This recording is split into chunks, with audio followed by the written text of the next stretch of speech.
Welcome to the Nelson Environment Centre. Back in 1977, back in the 70s, and we started off as a trust, just incorporated society, and then spread out into a recycle centre. So the recycle centre started up about 20 years ago and started with about 9 volunteers and has now grown to a profitable business with 15 workers there, 15 employees. And as an offshoot of that, we now have the Education Centre, which is where I am today. So there's two sides to the Nelson Environment Centre, the Recycle Centre and the Education Centre. And I'm Keryn Squires, I'm the project manager at the Nelson Environment Centre.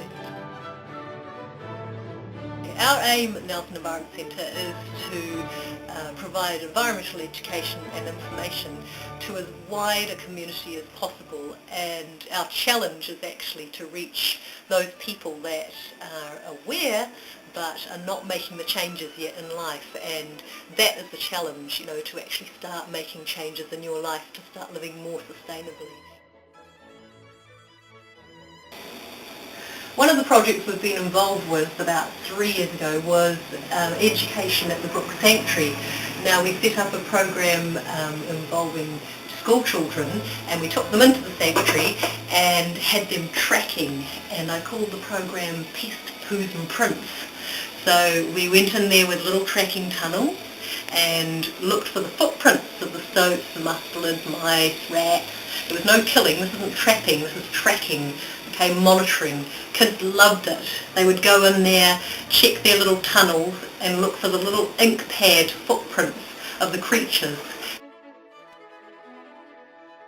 This project was funded by World Wildlife Fund and it ran for 2 years, and it was a pilot program to see how education, biodiversity education, would work for school children in the sanctuary. Nelson Environment Centre has plans to assist the Brook Sanctuary to set up an educational program for children and for adults, so we're still working on that. At present we run volunteer workshops, so there's about 500 volunteers at the Brook Sanctuary, and they are really interested in getting to know about biodiversity. They want to learn at the same time as volunteering, so we set up workshops for them as well. Sea Week is another event that Nelson Environment Centre have been involved with Department of Conservation, and this poster behind me here is one of the winning posters. About 3 years ago, Salisbury School put this together, this fabulous poster. It's all about marine reserves and fishing, and as you know, we've got a fabulous marine reserve here in Nelson, the Hororangi Marine Reserve off the Glen Coast. Forest and Bird and many organisations are involved with that, and that's one of Nelson Environment Centre's real core activities, is to network with other environmental organisations in the other connections we have with the Department of Conservation, both councils, Nelson City Council, Tasman District Council. We try to have strong associations also with other community groups.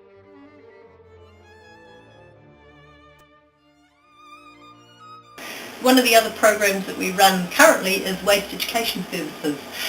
We go into businesses and into schools and also work with the community to teach people how to set up systems in their office or their school to reduce their waste. So it's not just about recycling, it's also about photocopying on both sides and using recycled paper, and we'd like to embed all of this into the culture of the office or the school. We want people to look at their procurement policies. What are they buying? Are they buying recycled? We'd also like to encourage schools and offices and households to start looking at their green waste. Green waste is about 45% of your rubbish, and there's some fantastic things you can do with that. Composting, recycling. A really good system that we've found for offices is Bakashi, and in another episode of ChannelN I'd like to go through a Bakashi bucket with you. It's a fantastic little system, and no worms, no mess, and what you produce from your green waste is a fantastic fertiliser. So tune in next time.